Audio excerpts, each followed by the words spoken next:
índios como o grande vilão, né? Mas a história é uma história contada pelo dominador, o que é bem diferente dos fatos aí.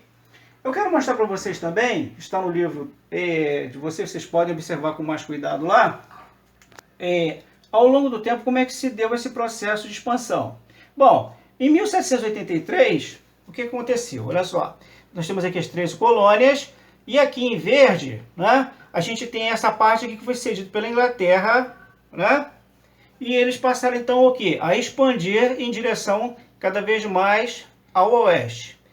Na segunda imagem aqui, já em 1883, eles fizeram o quê? Ó, eles adquiriram a outra parte da França. Vocês percebem que essa parte aqui, ó, corresponde à parte que foi cedida pela Inglaterra, e agora eles adquiriram da França, que ocupava esse território aqui. Aqui nessa outra imagem aqui, foi entre 1818 e 1846. Né? A gente tem aqui uma parte que foi cedida pela Inglaterra, aqui, né, bem mais ao norte. Aqui a parte que foi adquirida da Espanha, né? E excessivamente, né? Então, levando eles a uma expansão gradativa em direção ao oeste, né? Chegando aqui até o território de Oregon, né? Onde eles adquiriram também da Inglaterra.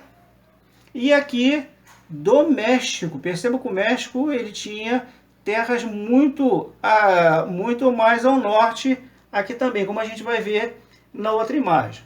Aqui o que acontece? Nós temos aqui então toda essa ocupação já consolidada, e agora eles fecham praticamente na porção continental aqui em 1853 pelo Tratado do México, né? O Tratado de Guadalupe, e também eles adquiriram aqui através do Tratado de Gadideu, praticamente consolidando todo o espaço ao oeste dos Estados Unidos, configurando essa formação que ele tem hoje, ok? Agora, o que acontece? Os Estados Unidos têm uma política, né, desde a sua consolidação, né, desde a sua independência, né, da Inglaterra, é uma política intervencionista externa, ou seja, depois de consolidado, estabelecido, né, a sua expansão interna, o que aconteceu? Eles voltaram-se para outros países, sobretudo da América Latina. É claro que também, além da América Latina, a gente sabe que os Estados Unidos tem uma influência muito grande no mundo, em várias partes, né? Na Ásia, na África, excessivamente. Ok? Agora, na América Latina isso foi muito forte, foi muito decisivo, né? E uma decisão de destaque nessa posição política externa, em relação a esses países do mundo, ele aconteceu por volta de 1823, né? Quando James Moore, né, o presidente, né, fez uma declaração definindo essas ações frente aos países latino-americanos, né, e as antigas metrópoles coloniais. Vamos lembrar que existia, né, algumas colônias ainda europeias e outras que já haviam deixado de ser colônias e já tinham tido a sua independência. Bom, e essa doutrina, que a gente chamou de doutrina Monroe, né, que foi através de um pronunciamento e de uma política, né, do presidente Moore, foi também chamada de América para os americanos, ou doutrina Monroe, é a mesma coisa, né? O que ela pretendia? Bom, ela pretendia afirmar, estabelecer a posição de liderança continental dos Estados Unidos, né, como um país, né, que teria a sua principal influência, né, diante das potências europeias. Né? E o que ela dizia? Bom, nenhuma nação, né, europeia poderia tentar recolonizar qualquer país, qualquer ex-metrópole, qualquer ex-colônia, né, aqui na América Latina. Além disso, o que acontece?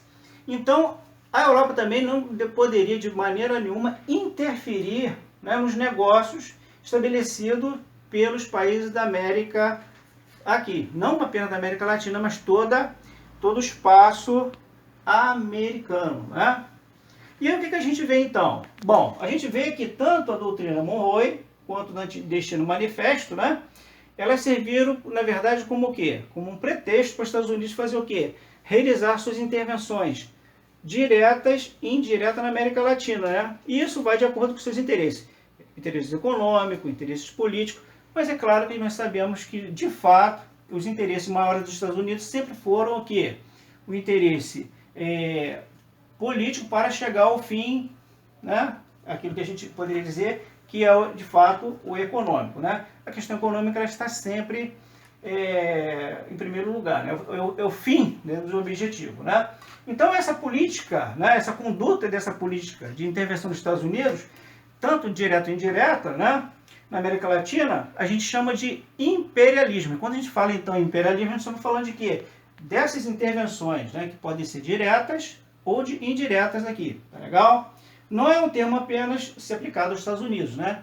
Mas a gente chama o imperialismo dos Estados Unidos justamente essa política de intervenção direta e indireta na América Latina, tá ok?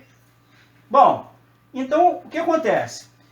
A gente pode dizer que a gente podemos estabelecer assim, uma vez essas intervenções diretas acontecidas, né, seguidas, vinha logo à frente o que? As intervenções indiretas.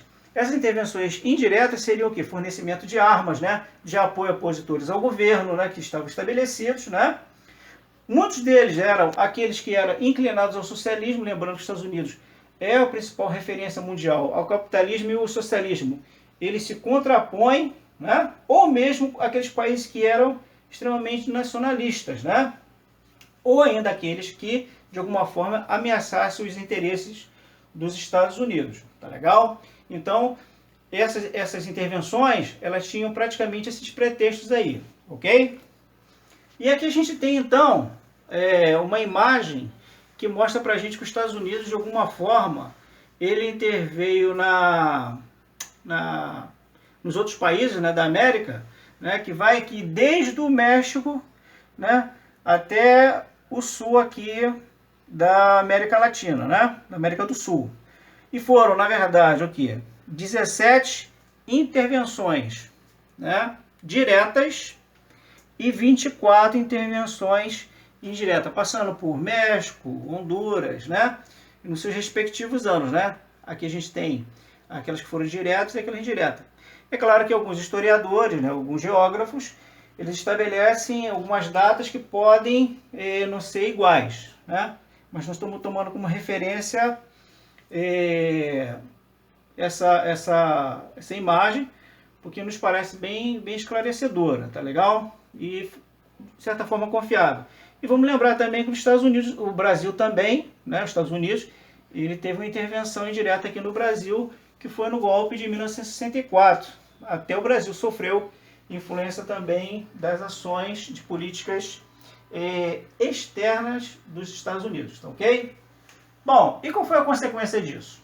Bom, a consequência disso foi a chamada instabilidade política e econômica em toda a América Latina, tá ok? Então, cabe aos Estados Unidos, né, caberia aos Estados Unidos fazer uma reparação disso aí, mas parece que isso não tem qualquer data para isso ocorrer.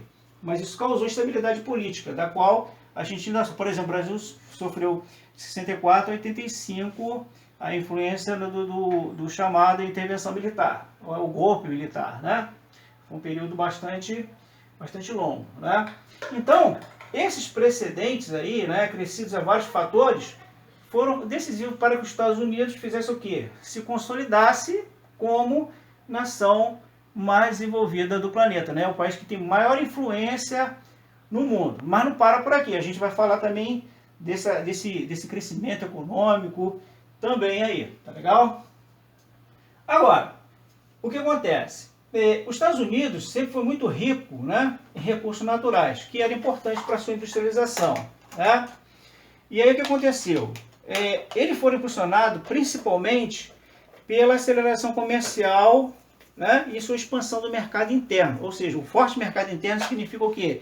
Um mercado que tem uma grande produção de produtos, né, uma grande comercialização, e que isso, de alguma forma, acaba gerando um mercado onde as pessoas compram, vendem, e isso também acaba estimulando o quê?